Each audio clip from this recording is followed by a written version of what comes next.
और उनकी पत्नी रानी विशपाला की है। राजा हर्षवर्धन बहुत नेक और धर्म का पालन करने वाले राजा थे। वही रानी विशपाला एक अत्यंत रूपवती और पतिव्रता नारी थी। उनकी जिंदगी बहुत अच्छे से चल रही थी। फिर एक दिन समय ने करवट ली और उन्हें अपनी जिंदगी के बहुत भयानक दौर से गुजरना पड़ा। स्वर्गलोक में एक बार शनि देवता और लक्ष्मी जी की कहासुनी हो गई। शनिदेव के अनुसार वे लक्ष्मी जी से बड़े थे और लक्ष्मी जी के अनुसार वह शनिदेव से बड़ी थी। इस बात को लेकर उन दोनों में काफी देर तक बहस होती रही और वे दोनों कोई फैसला नहीं कर पाए। आखिर उन्होंने सोचा कि मृत्युलोक में सबसे ईमानदार व्यक्ति से यह फैसला कराया जाए।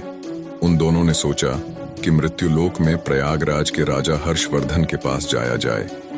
जब शनि देवता और लक्ष्मी जी हर्षवर्धन के पास पहुंचे और अपनी बहस का निर्णय मांगा तो उनको उत्तर देने को कोई उपाय न सूझा। अंत में उन्होंने दोनों से 1 महीने की मोहलत मांगी। यह सुनकर शनि देवता व लक्ष्मी जी चले गए और कह गए कि वह अपने झगड़े का फैसला सुनने 1 महीने बाद जरूर आएंगे। उनके जाने के बाद हर्षवर्धन का सोना जागना हराम हो गया, क्योंकि वह जानते थे कि वह एक को बड़ा बताएंगे तो दूसरा अवश्य ही गुस्सा होगा और उन पर भारी संकट आ जाएगा। उसको चिंता में देख उनकी पत्नी विशपाला ने चिंता का कारण पूछा।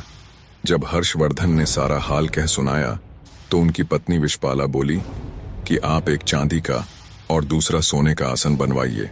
सोने का आसन आपकी गद्दी के दाहिने ओर तथा चांदी का आसन बाईं ओर रहेगा। जब लक्ष्मी जी और शनिदेव आएंगे तो लक्ष्मी जी आपके दाहिने तरफ का आसन ग्रहण करेंगी, क्योंकि वे माता स्वरूप हैं, और शनिदेव बाईं तरफ का आसन ग्रहण करेंगे। आप उनके किसी प्रश्न का उत्तर न दें, और जब वह बहुत पूछें कि क्या बात है तो आप उनसे कह दें कि आप लोगों ने स्वयं ही अपना फैसला कर लिया है।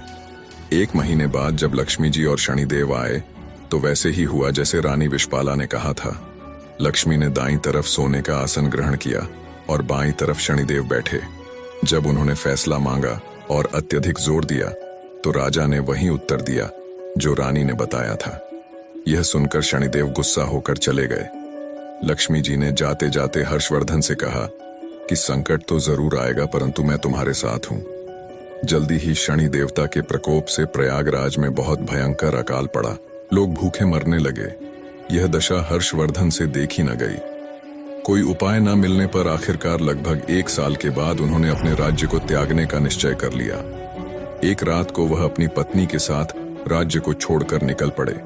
साथ में उन्होंने एक पोटली में हीरे जवाहरात मुसीबत के समय काम आने के लिए ले लिए। जैसे ही हर्षवर्धन विशपाला के साथ निकले